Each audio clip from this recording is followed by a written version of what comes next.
Bismillahirrahmanirrahim. Today we will start the lecture of General Mathematics, paper second, BSc fourth year.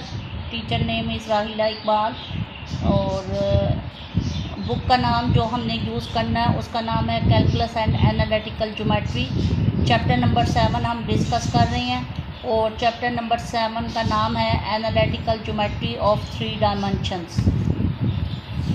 ये book है calculus की। इस उम्मीद है कि आपने अब तक परचेज़ कर ली होगी। तालपुर की है, ठीक है, तो इसको आप ले लें।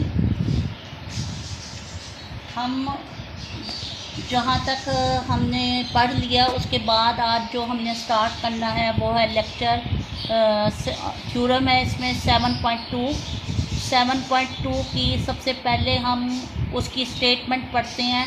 स्टेटमेंट में वो कहता है if the vectors v1 v2, दो वेक्टर्स हैं v1 v2 आर रिप्रेजेंट करते हैं by two adjacent sides. Adjacent sides कौन से होते हैं? जिनके कोने एक जगह पे मिल रहे हों उनको हम कहते हैं कि ये हमारे पास क्या है, एडजेसेंट साइड्स हैं। तो एडजेसेंट साइड्स कौन से हैं? OP1 OP2 of a parallelogram. ये पैरेललोग्राम मैंने बना दिया है, parallelogram. Then the vectors v1 plus v2 is represented by the diagonal. इसको हम कहते हैं diagonal by represented the diagonal of OP dash को रिप्रेजेंट करेगी किसकी? पैरेललोग्राम की, ठीक है। हम दोबारा स्टेटमेंट पढ़ते हैं। वो कहता है if the vectors v1 v2 are represented the two adjacent sides OP1 OP2 of a parallelogram then the vector v1 plus v2 is represented by the diagonal OP dash of the parallelogram. अब जैसे जैसे हम statement पढ़ते जाएंगे वैसे वैसे हम figure draw करेंगे और उसको हम समझते भी जाएंगे। अब उसने जैसे कि कहा v1 v2, इसका मतलब क्या है कि सबसे पहले हमें क्या चाहिए? एक पैरेललोग्राम चाहिए। पैरेललोग्राम हमने बना लिया। कौन सी? OP1 P2 P dash. ये हमारे पास पैरेललोग्राम है। मैंने आपको बताया पैरेललोग्राम की डेफिनेशन क्या होती है? अपोजिट साइड्स आर इक्वल, जिसमें यानी ये जो दो अपोजिट साइड्स हैं या ये दो अपोजिट साइड्स हैं ये क्या होने चाहिए? इक्वल होने चाहिए। टू एडजेसेंट साइड्स कौन से होते हैं? जिनके कोने एक दूसरे से मिल रहे हों, इसको हम कहेंगे ये एडजेसेंट साइड्स हैं। Adjacent sides OP1 OP2 of a parallelogram बन गई। Then the vector v1 plus v2 ये जो चीज़ है v1 प्लस v2 जो है इसको हमने क्या करना है? वो कहता है v1 plus v2 represented by the diagonal. ये क्या है? डायगनल कौन सी बनेगी?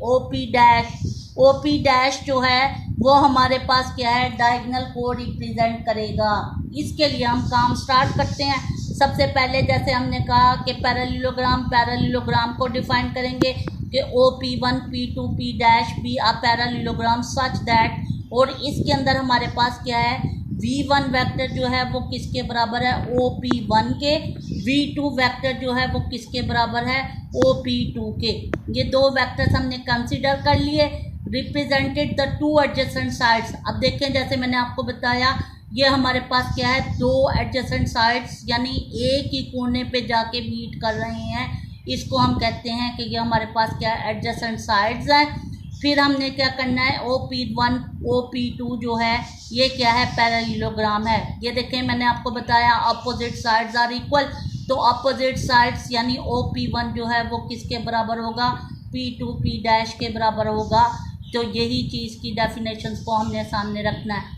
अब हम v1 वेक्टर की बात कर रहे हैं तो v1 के कोऑर्डिनेट्स जो हैं वो हम सपोज करेंगे, उसको हम कह देते हैं x1 y1 z1। मैंने आपको बताया हम कहाँ पे काम कर रहे हैं? 3 डायमेंशन में काम कर रहे हैं। 3 डायमेंशन का मतलब क्या है?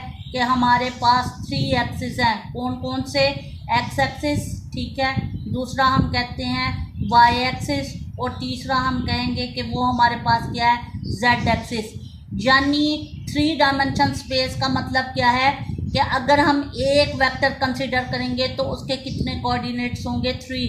वो हमने कंसिडर कर लिया पहला वेक्टर v1, तो वो किसके बराबर हो गया x1 y1 z1 के। दूसरा वेक्टर हम सपोज कर रहे हैं v2 के कोऑर्डिनेट्स हम सपोज कर रहे हैं वो क्या है x2 y2 z2 है। अब हमने प्रूफ क्या करना है कि v1 प्लस v2 ये जो वेक्टर हैं v1 प्लस v2 यानी v1 प्लस v2 जो है वो किसके बराबर होना चाहिए OP डैश के बराबर होना चाहिए। हम क्या सपोज कर रहे हैं v1 प्लस v2 जो है वो हम सपोज कर रहे हैं v1 की जगह हम v1 के कोऑर्डिनेट्स लिखेंगे, v2 की जगह हम क्या करेंगे v2 के कोऑर्डिनेट्स लिखेंगे। अब यहाँ से हम देखें कि यहाँ पे अब हम इसको कहेंगे जैसे मैंने आपको बताया कि P2P डैश जो है ये हमारे पास किसके बराबर है, ये हमारे पास बराबर है v1 के और प्लस OP2 जो है ये हमारे पास OP2 ये हमारे पास ये बन जाएगा कि OP2 ये चीज़ हमारे पास OP2 बन गई है। अब ये चीज़ आ गई क्या कहते हैं P2 और V डैश, इसको हम कैसे कैलकुलेट करेंगे, हमेशा सेकंड में से फर्स्ट के कोऑर्डिनेट्स को माइनस करना है।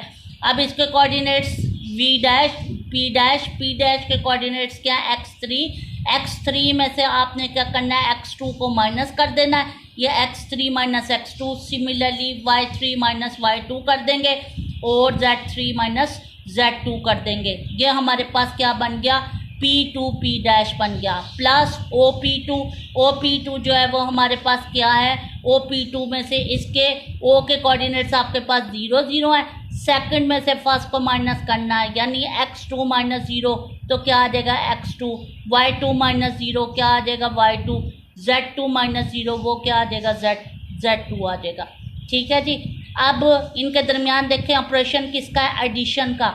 अब हम क्या करेंगे x वालों को x में ऐड कर देंगे, y वालों को y में ऐड कर देंगे, z वालों को z में ऐड कर देंगे। अब यहाँ से देखें यहाँ पे आपके पास क्या है कि x2 प्लस x2 और minus x2 plus x2 minus x2 एक दूसरे से कैंसिल हो जाएंगे।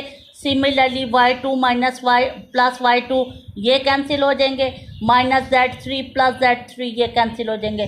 तो बाकी यहाँ पे क्या बच जाएगा, यहाँ से बचेगा x3, यहाँ से y3, यहाँ से आपके पास z3 और ये किसके कोऑर्डिनेट्स हैं, ये हमारे पास कोऑर्डिनेट्स हैं OP डैश के। तो हमारा लेफ्ट हैंड साइड जो वो राइट हैंड साइड के बराबर प्रूफ हो गया। तो यही चीज़ हमने प्रूफ करनी थी कि अपोजिट साइड्स जो हैं वो हमारे पास डायगनल के वो हमारे क्या रिप्रेजेंट कर रहे हैं, डायगनल को रिप्रेजेंट कर रहे हैं। डायगनल क्या चीज़ है OP डैश है। तो अब हम लिख देंगे दस the vector v1 plus v2 is represented by the diagonal OP dash वो ऑफ पैरालिलोग्राम। किसको हमने डिस्कस किया, पैरालिलोग्राम को। अब हमारे पास डेफिनेशंस हैं, इन डेफिनेशंस को आपने अच्छी तरह से कंसेप्ट क्लियर करना है, सारी डेफिनेशंस आपने याद करनी है। नेक्स्ट एक्सरसाइज में ये डेफिनेशंस जो हैं ये हमारी यूज़ होंगी। पहली डेफिनेशन आपके पास क्या है, डायरेक्शन एंगल्स। डायरेक्शन एंगल्स क्या चीज़ है, वो कहता है let alpha beta gamma. Alpha beta का मैंने आपको बताया ये 3 डायमेंशनल स्पेस है, हर एक के साथ एक्स एक्सिस के साथ आपके पास होता है अल्फा, ठीक है जी। वाई एक्सिस के साथ आपके पास होता है बीटा और जेड एक्सिस के साथ आपके पास होता है गैमा। तो हमारे पास क्या है, वो कहता है कि let alpha beta gamma be the direction angles. किसके साथ है, एक्स एक्सिस के साथ है, अल्फा एक्स एक्सिस के साथ, बीटा वाई एक्सिस के साथ, गैमा जेड एक्सिस के साथ। रिप्रेजेंट बाय अ वेक्टर, किसकी हैं ये, एक वेक्टर की हैं, ठीक है। तो अल्फा बीटा गैमा जो हैं वो हमारे पास क्या है, डायरेक्शन एंगल्स बन जाएंगे किसके, एक्स एक्स क्या कहते हैं 3 डायमेंशनल स्पेस के। अब नेक्स्ट डेफिनेशन आपके पास क्या है, डायरेक्शन कोसाइन। और डायरेक्शन कोसाइन क्या चीज़ होते हैं कि अगर अल्फा बीटा गैमा जो हैं वो डायरेक्शन एंगल्स हैं जो अभी हमने पढ़ा, तो cos alpha cos beta cos gamma जो हैं वो हमारे पास क्या बनेंगे, डायरेक्शन कोसाइन बनेंगे किसके, किसी भी वेक्टर के। कोई भी वेक्टर हमने सपोज करना है, पहले हमने डायरेक्शन एंगल की बात की है, डायरेक्शन एंगल क्या चीज़ है, अल्फ़ा बीटा गैमा है। अब हम डायरेक्शन कोसाइन की बात करें, वो हमारे पास क्या है, कॉस अल्फ़ा है, कॉस बीटा है, कॉस गैमा है। इसी की सेकंड डेफिनेशन और डायरेक्शन कोसाइन की हम दूसरे तरीके से भी डिफाइन कर सकते हैं, वो क्या है, वी वेक्टर। वी वेक्टर के कोऑर्डिनेट्स हम कहते हैं एक्स वाई जेड हैं। तो हमारे पास जो डायरेक्शन कोसाइन है वो क्या बनेंगे, एक्स बाई वी का मैग्नीट्यूड, वाई बाई वी का मैग्नीट्यूड, जेड बाई वी का मैग्नीट्यूड। मैग्नीट्यूड की डेफिनेशन मैंने आपको बताई हुई है, मॉड होती है, मॉड को हम किससे रिप्रेजेंट करते हैं, x square plus y square plus z square का स्क्वायर रूट। इसको हम कहते हैं कि ये हमारे पास क्या है, डायरेक्शन कोसाइन की दूसरी डेफिनेशन है। इसी बात को नोट लिख लें कि डायरेक्शन कोसाइन को हम LMN से भी डिफाइन कर सकते हैं। LMN का मतलब क्या, कि अभी जो हमने कहा कि कॉस अल्फ़ा जो है वो किसके बराबर हो जाएगा, L के, कॉस बीटा जो है वो किसके बराबर हो जाएगा, M के, और कॉस गैमा जो है वो किसके बराबर हो जाएगा, N के। नेक्स्ट डेफिनेशन आपके पास क्या है, डायरेक्शन रेशो। डायरेक्शन रेशो क्या चीज़ है, लैम्डा म्यू न्यू, ये क्या चीज़ है, नंबर्स हैं, क्या है, प्रोपोर्शनल हैं, किसके, डायरेक्शन कोसाइन के।